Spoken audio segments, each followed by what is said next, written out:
Connected with Chicago. News Talk 890 WLS. 809 with Don Wade and Roma. The Loop blaze. 6 people died. 8 are in the hospital. 2 in critical condition. And there's a lot of grieving going on. A lot of grieving. One of the people who was involved in the fire and is grieving with so many people is Patrick Murphy, who is Cook County Public Guardian, always working for the abused, the neglected, etc. Good morning. Good morning, Patrick. Good morning, thank you for having me on. You lost 3 people from your staff. I lost 3 people that were amongst the best people I've ever known. I've known Maureen for over 20 years. She worked for me, and John and Sarah worked for me for close to 10. And the fact that they were hardworking at their desk after 5 o'clock on a beautiful Friday afternoon speaks volumes for their devotion to their clients, abused and neglected children, the elderly, along, with what they did for the taxpayers of this county. Yeah, they worked with heart, and it is a shame that they died. They had been working, were they on the 19th or the 18th? They were on the 19th floor, and the call came out on the PA to evacuate, and they went down a stairwell, which was smoky, but not that smoky when they headed down. And it was, according to Jill Runk, who survived, another lawyer for office, it was just beginning, and they got down to 12, and a firefighter sent them back up. She said below the 12th floor, you could see there was no smoke, which of course makes sense since the fire was on 12 and smoke rises. Yeah. And why didn't the firefighter go with them? There were several firefighters, and Jill said they all wore masks, so they understood the danger. But all it took was someone to go with them and axe in a door. I saw Commissioner Joyce on television, the fire commissioner, saying, well, the firefighters had to put out the fire first. Well, no, I think that the first obligation of a firefighter is to help people in danger in a fire. And they were clearly in danger, and instead of assisting them, they were sent for their deaths by walking up what, in effect, was a chimney because all the doors were locked. Is it a matter of priority that perhaps the fire department needs to straighten out the priorities? Well, the priority is saving human life always. Property could be damned. We are human beings here, and you don't say we're going to sacrifice human life to put out a... Yeah, but we'll get that fire out. It's a relatively small contained fire. Yeah. But the other thing is, why didn't the county have an override system where in an emergency you could unlock the doors? And why didn't the county have a sprinkler system? It certainly wasn't the cost. We in the county, we buy computers, for instance, in bulk through a bidding process, and we pay more for them than if you went to Best Buy and bought them across the counter. So there's a lot of waste in government. They certainly could have used an extra $1 million or $2 million and put in a sprinkler system. And the sprinkler, in fact, the man who heads the Northern Illinois Fire Sprinkler Advisory Board says that you could do that for the cost of carpet, recarpeting in the building. Okay. They estimated 1.6 million for that building. And the cost of an override system on locked doors would be a heck of a lot less. So there was and then I saw the building management saying today, well, of course there was smoke in the stairwell. I said, why is there smoke in the stairwell? During fire drills, they always tell us to avoid elevators because smoke gets in the shaft, use the stairwells. And he said, well, it's not pressurized. Well, and I guess pressurized might have something to do with keeping smoke out, but if that's the case, why do you tell people to go down a stairwell it's going to be filled with smoke and where the doors are locked? Right. Well, we just got an email from Bill in Aurora who says stair pressurization, not sprinklers, would have saved those lives. Why does no one question why Chicago doesn't require stair pressurization in all high-rise stairs? Probably because the people who build the buildings figure it costs them a few extra dollars to do it. So they don't want to do it, and they go to their friends who are politicians because they go to their dinners and they buy tickets at $500 a plate so the politicians do their bidding. That's the way this city works, and then we see people die as a result. Now, you're calling for an investigation by the governor. I asked that the governor appoint an independent inquiry board. The problem with having the people in the city or county doing it is that the mayor, the head of the county board, the fire commissioner have all gone on television saying everything was done properly. And I do not question the integrity of these men, but obviously they have prejudged the situation. So anyone working under them is going to basically do the bidding of their masters. So you need an independent inquiry board. Now the governor was quoted as saying, well, he's going to stay out of it. Yeah. You know, some guy got in the way of a foul ball at Wrigley Field, and he stuck his nose into it. He stuck his nose into Maryville. Why can't he stick his nose into something where six people die? Yeah, and potentially more politics. could. He could save lives. He could The governor is a politician in search of a backbone. Well, maybe they all are, because if you read the Mark Brown piece in the Sun-Times, it was a wonderful piece about where is the outrage, where is the anguish over the deaths of these people, instead of don't blame me, don't blame us. What was that press conference about? Nobody has called the families, at least or gone to see them, at least of the 3 people who worked for me. I saw you on TV. I think it was on Fox. I'm not sure, but one of the TV stations where you had said that as far as you knew, nobody from the city or the county had contacted the victims' relatives. No. But you had. I visited with, of course. You were the one who had to call these people, but nothing, no call, no explanation, no apology. I identified the bodies, Maureen and Sarah's, and then I contacted their families and visited with them. And then with John's wife, John is a wonderful young man. John Slater, he's married just a year. They just bought a home together.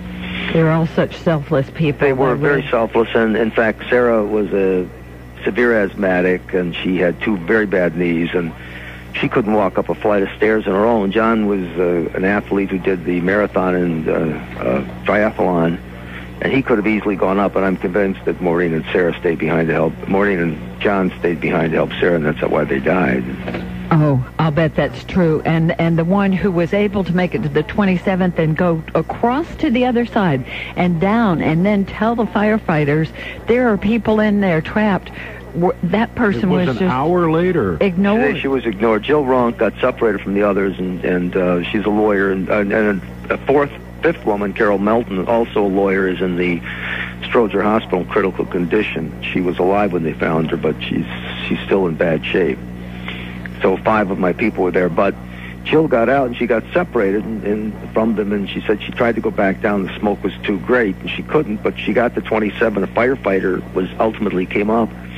She said, I have friends down there. And then when she got down to the first floor, she went to the command center and said the same thing, and she was ignored. Yeah, they said, oh, no, there's nobody missing.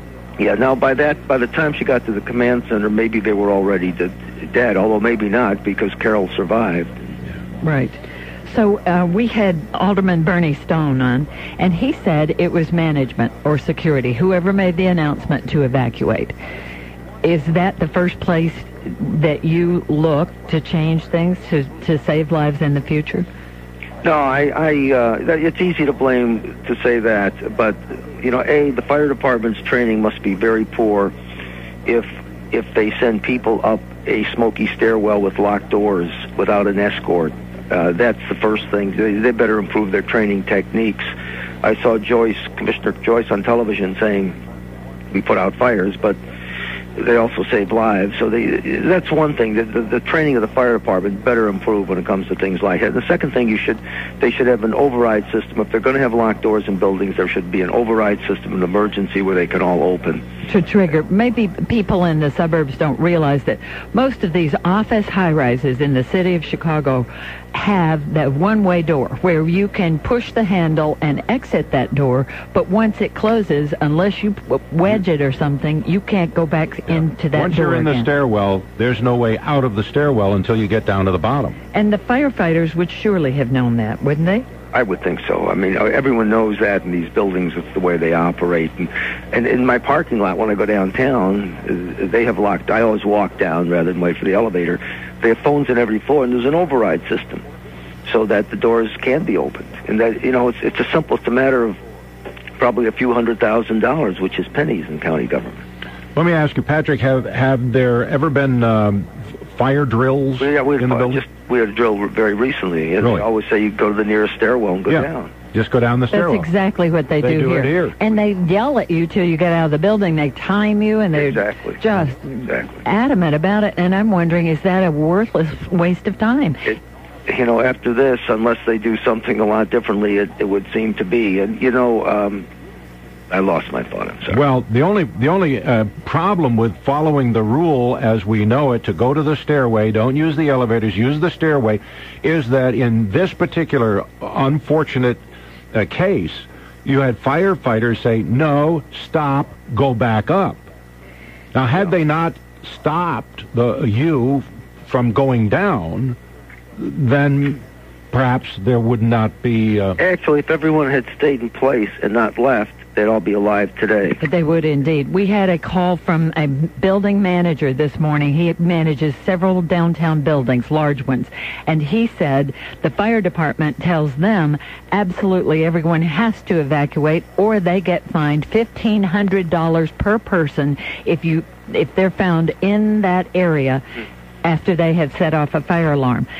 And I saw Joyce on television saying everyone should have stayed where they were at. They shouldn't have evacuated. Right. So we're getting regulations.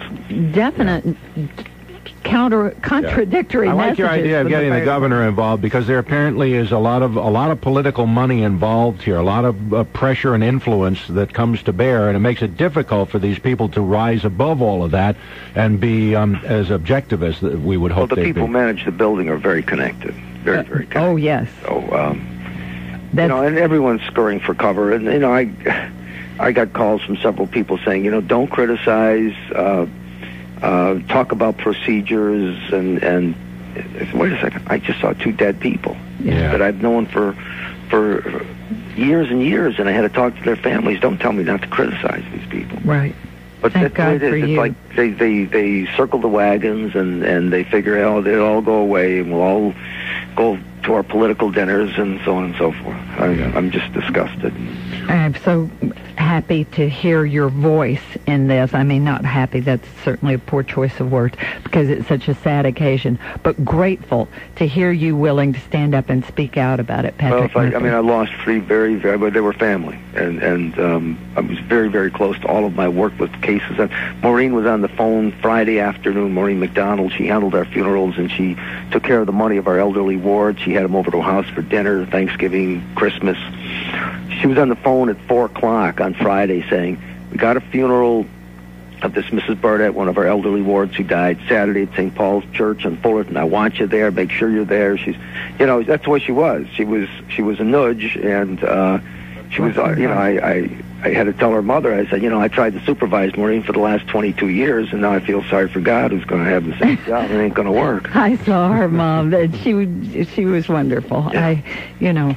My heart goes out to you and to all of those who lost loved ones. I appreciate your call. Yeah. Thanks for talking with us. Patrick Murphy, fighting the good fight still. All right, it's 8:22 at WLS. And now, a special business bulletin. Moments ago, prominent business leaders announced a discovery that's anything but business as usual. No 2 businesses are alike. Widespread reaction has been utter disbelief. What this means, and correct me if I'm wrong, is no 2 law firms are alike, no 2 real estate companies are alike, and to quote reliable sources, the list goes on. The creator of this groundbreaking development is Canon, who just introduced the next evolution in Image Runner, customization. It's anything but business as usual. Sources say office machines offer generic choices, copy, print, fax, scan, but businesses aren't generic. The Canon Image Runner can be tailored to meet many of your business's unique needs. I'll repeat, our top story is that no 2 businesses are alike, hence the customizable Canon Image Runner. Ordinarily, I'd say stay tuned for more business news, but who wants to hear about business as usual? To learn more about how Image Runner can meet the unique needs of your business, call 1-800-OK-CANON for a dealer near you. They're off. A good clean start to the new Nutri-Grain Granola Morning Marathon. We have an early leader, a Type A personality, and a pink skirt. Hey, look at her go, Bob. She's setting a good pace. She just broke a heel. Oh, she's out of the race. The pack is moving down Main Street, but appear to be slowing up around the dry cleaners. Let's send it up to Mike in the chopper. Someone in line forgot their receipt. It's holding everyone up. Thanks, Mike. The marathoners are now jockeying for position at the subway. Oh, some guy got his tie stuck in the turnstile, and people aren't even helping him. This marathon is ruthless. And there's yesterday's winner pulling into the lead. She's eating some new Nutri-Grain granola. Grabbing that energy, that's a veteran move, Bob. Oh, she just stole someone's cap. Nutri-Grain announces new chewy granola bars with the energy of granola and fruit plus B vitamins. You'll be ready for your own morning marathon. New Nutri-Grain granola, an energized way to respect yourself in the morning. Here's another way to add up the savings at Jewel. Kellogg's Nutri-Grain granola bars and bites are just 4 for $10 for a limited time with your Jewel Preferred card. think we have a firefighter on the line we're going to talk to in a minute. It's 8:24, and the WLS Chicagoland 3-day forecast. Sunny, windy, unseasonably warm, high of 83. Tonight, clear, low 51. Tomorrow, partly sunny with a high of 62. And Wednesday, sunny skies with a high of 61. Again today, sunny, windy, warm. 83 unbelievable Monday degrees. 49 O'Hare, 56 Midway to page 52. The Lakefront 60, 8:24. The WLS time saver traffic. Ted Novak. Accident southbound Route 41 just before Route 22. Southbound on the Tri-State, you're going to find delays from 132 to 137. Then before Dempster to Toohey, an accident on the left shoulder. Northbound Tri-State slowing 159 to past I-57 around Cicero, and then again around the mile-long bridge. Onto the westbound 290 ramp and North Avenue to Toohey. Northwest Tollway eastbound still slowing into the Elgin Toll. Bartlett, Route 59 to Bartlett and past Route 53 to the Des Plaines Oasis. Westbound delays out of the Devon Toll Plaza. Eastbound 88 slows past Route 59 to past Route 53. Not too bad east of that point. 355. As you travel northbound, you're going to find delays from 75th to 63rd. And past that, you're okay into the 53 merge. Southbound, no real big problems. Reports brought to you by Rockenbach Chevrolet. Get the lowest price on new Chevys with Rockenbach's $1,000 better price guarantee. Present any written or advertised price. Rockenbach will put $1,000 in your hand. 3,000 vehicles in stock. 888-FUN-CHEVY. Ted Novak, WLS Time Saver Traffic. Here's Kent Talamo of Time One Automated Time and Attendance Systems with a Heart Check America story you haven't heard before. Like most of you, I've been hearing the Heart Check ads for years. But like so many of you, I put off calling because I was in excellent shape and had no family history of heart disease. But one Heart Check line always stuck in my mind. If you've got a problem, this is a far better way to find out than the alternative. Unfortunately for me, I experienced the alternative. At age 42, I suffered a massive heart attack. Now I live with the effects every day. Prescription medications and an implanted defibrillator. While I'm thankful I'm a survivor, I often wonder how different things might be if I had just picked up the phone. So don't just listen to this message. Act now.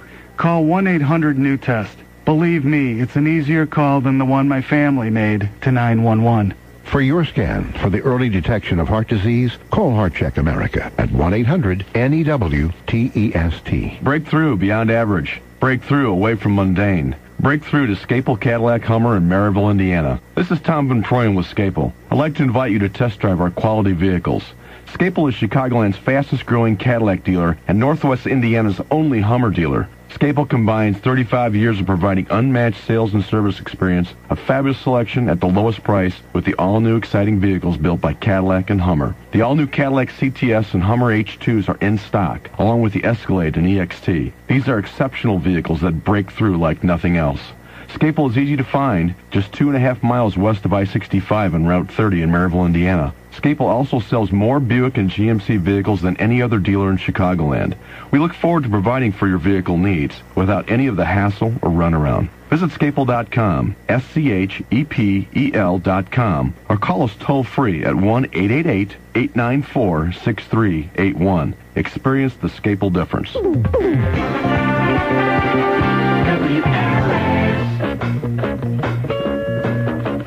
Sean Hannity. He's the voice you trust from the Fox News Channel. And we've got him. Hannity weeknights 7 till 10 on News Talk 890 WLS. 828 with Don Wade and Roma. Frank is a firefighter on the north side. Welcome, Frank. Good morning, Frank. Good morning, Don. Good morning, Roma. Basically, my comment is that what Mr. Murphy was basically talking about, that the firefighters should have concentrated their efforts on rescuing people and not putting out the fire. That's a totally wrong concept. If you're going to concentrate on rescuing people, it's done simultaneously with fighting the fire. You must fight the fire. Had they not fought the fire at the same time that people were trying to be rescued and a search and rescue was going on, you would have had more fire and more people dead. Okay, but Frank, he said there were multiple people there. Can I ask you, a simple question. Let me make this scenario, and you give me the answer. You're a firefighter with a group of firefighters on the 12th floor of this building, and you're in the stairwell, and you are wearing a mask, respirator of some sort, so that you have air supply with you. These people come from above, and you say, no, you can't come below because we're fighting the fire, go back up. Knowing that all those doors are locked and they have no escape from the stairwell, how do you in good conscience send those people back up? First of all, the individual firefighter doesn't know that those doors are open. That's building policy. Those doors are supposed to be open, be able to be open from the stairwell, from the outside, inside the stairwell. They are? If they're not Since open, when?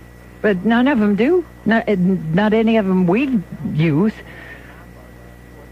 I understand what's happening within the building itself. An individual firefighter going up under orders just to clear the stairway or get the stairway or get the people out, whatever his orders are at that time. That's what he's going to be doing. Not every firefighter has communications to the command van. The officers have communication, but an individual firefighter is sent up there to perform a job. He's going to perform the job. Yeah, but you see, there are people trying to escape the building, and if the firefighter sends them back up the staircase and they can't get out of the stairwell, the firefighter would know that. So a city firefighter would not know that the doors only work one way? Oh, no. A city firefighter would know that. But the doors, look, if the doors only work one way, there would be no doorknobs on the side of the stairwell side. If there's doorknobs, he is assuming that those doors will open.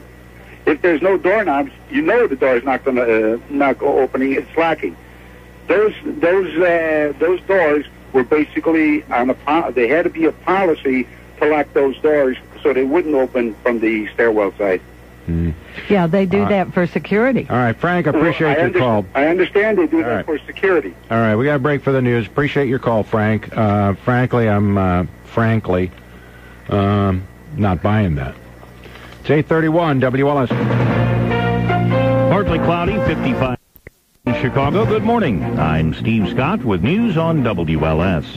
The Cook County Administration building in the Loop is closed today in the wake of Friday's fire that left 6 people dead.